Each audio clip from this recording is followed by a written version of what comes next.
Hello bachcho, let's see this question. This question says a substance A has the following variation of vapor pressure with temperature for its solid state and liquid state. Identify the options which are correct. Data given is for solid A log 10P is equal 4 minus 2000 upon T. For liquid A log 10P is equal 3.48 minus 1500 divided by T, where P is in mm of Hg and T in Kelvin. Key concept for this question is, इस question के according solid को liquid then gases state में convert किया गया है और solid से gas state में कन्वर्जन के लिए डेल्टा एच सब्लिमेशन वैल्यू यहाँ कैलकुलेट करनी है। और डेल्टा एच सब्लिमेशन के लिए हम यह gives free energy change equation के through which is delta G is equal delta H minus T delta S का यूज करके यहाँ डेल्टा एच सब्लिमेशन या डेल्टा एच वेपराइजेशन और डेल्टा एफ फ्यूजन को कैलकुलेट कर सकते हैं। So first option is here for the calculation of delta H sublimation, मतलब solid to direct gas conversion. और जब कोई सॉलिड गैस में कन्वर्ट होगा तो उस कंडीशन में उसके कंसंट्रेशन को हम प्रेशर की टर्म में रिप्रेजेंट करेंगे। So according the question delta G, और डेल्टा जी की वैल्यू होती है delta G is equal delta H minus T delta S, और डेल्टा जी वैल्यू इक्वल होती है minus R T natural log of K equilibrium is equal delta H minus T delta S. और यहाँ से Elon को log base 10 में change करने के लिए से हम लिखेंगे -2.303, और आर और टी को हम राइट साइड ले जाते हैं तो इसे लिखेंगे -2.303 लॉग के इक्विलिब्रियम। के इक्विलिब्रियम ये इक्विलिब्रियम कांस्टेंट होता है। K equilibrium is equilibrium constant, और इक्विलिब्रियम कांस्टेंट की वैल्यू होती है product of product concentration upon reactant concentration reactant. सो यहाँ पर प्रोडक्ट एक गैस है और गैस की कंसंट्रेशन को हम प्रेशर की फॉर्म में रिप्रेजेंट कर सकते हैं। रिएक्टेंट एक सॉलिड है और किसी भी सॉलिड के लिए उसकी जो कंसंट्रेशन होती है वो यूनिटी होती है, 1 होती है।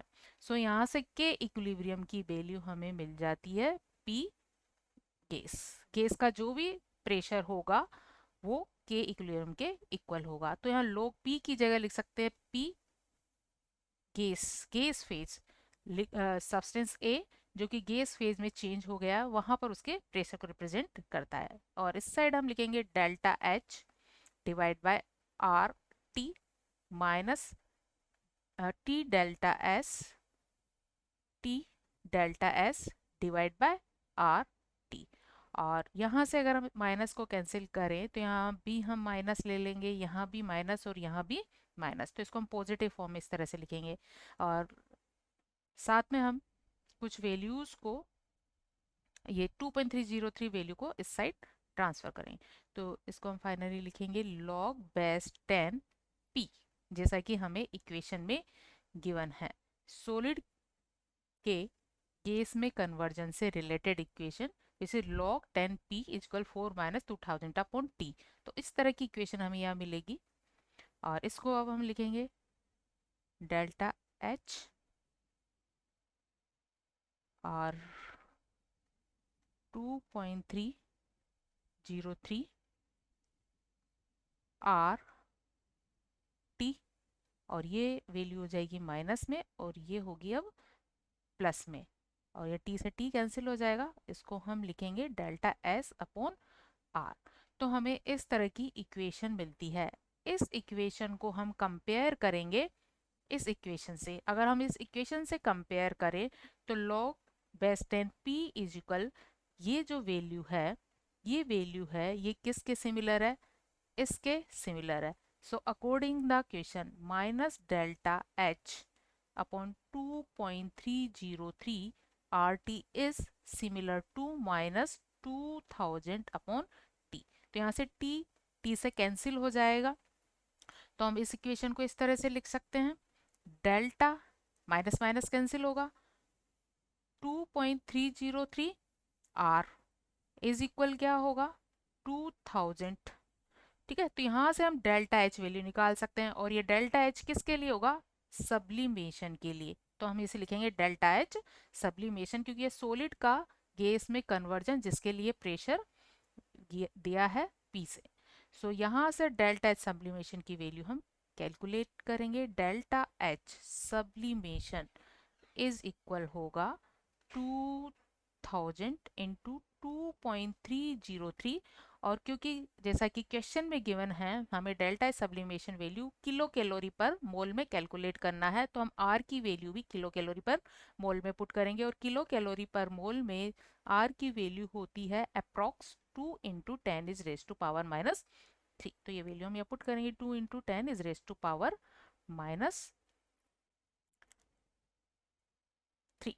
और इसे कैलकुलेट करने पर डेल्टा एच की फाइनल वैल्यू हमारे पास आती है 9.212 kilo calorie per mole. So delta H sublimation for the substance A for the solid to gas phase conversion is 9.212 kilo calorie per मोल। अब इसी तरह हम ये हमने बी ऑप्शन के लिए वैल्यू कैलकुलेट कर ली है। अब इसी तरह हम डेल्टा एच वेपराइजेशन भी निकाल सकते हैं। तो नेक्स्ट डेल्टा एच वेपराइजेशन, और वेपराइजेशन होता है लिक्विड से गैस फेज के लिए। और इसके लिए भी इसके लिए जैसा कि क्वेश्चन में वैल्यू गिवन है log 10 p इज इक्वल 3.48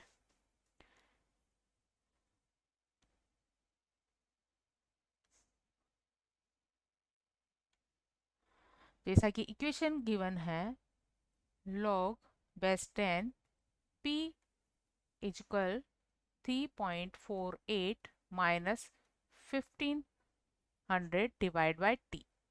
और इसी तरह की इक्वेशन हम gives free energy change equation से इसके लिए ये this is for the liquid A, ये लिक्विड ए के लिए है जबकि वो वेपराइज होता है, वेपराइजेशन के लिए, वेपराइजेशन के लिए।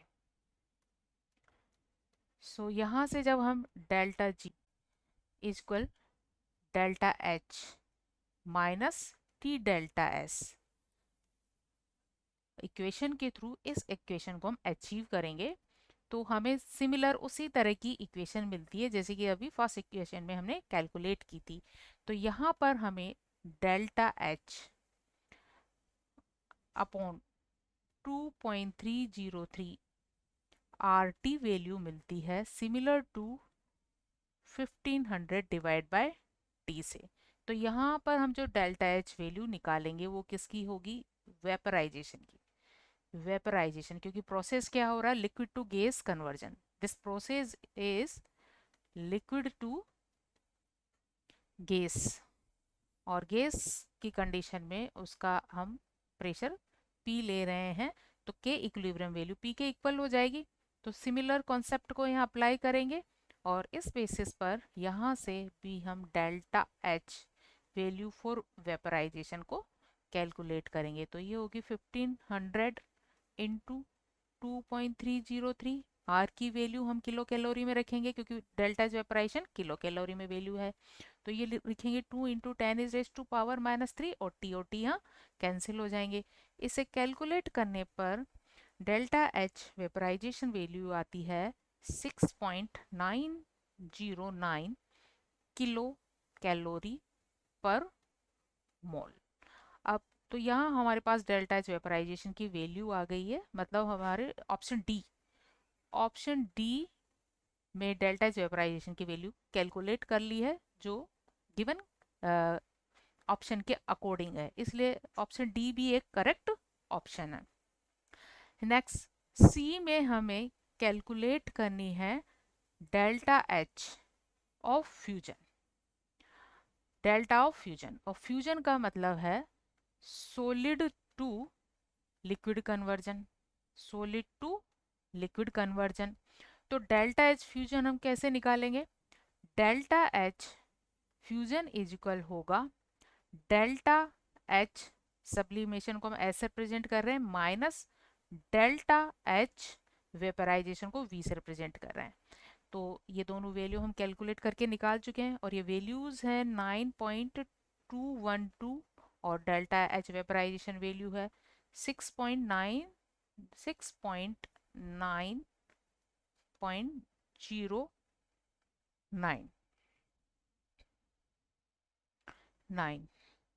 तो 6.909 किलो कैलोरी में। तो इसे सॉल्व करने पर ये वैल्यू आ जाती है 2.303 किलो कैलोरी पर मोल, और ये वैल्यू ऑप्शन में गिवन वैल्यू से मैच करती है, इसलिए ऑप्शन सी भी एक करेक्ट ऑप्शन है।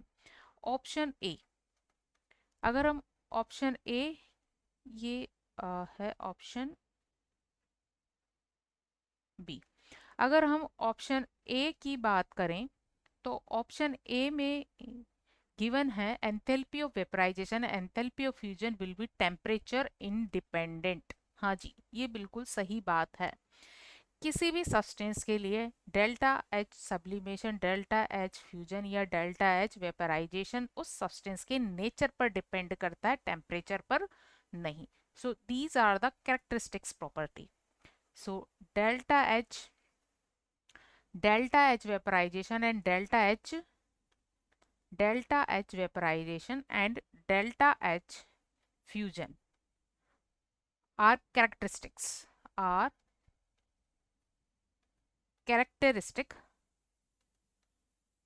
properties, और कैरेक्टरिस्टिक प्रॉपर्टीज जो है ये सब्सटेंस के नेचर पर डिपेंड करती है, डिपेंड्स ऑन द नेचर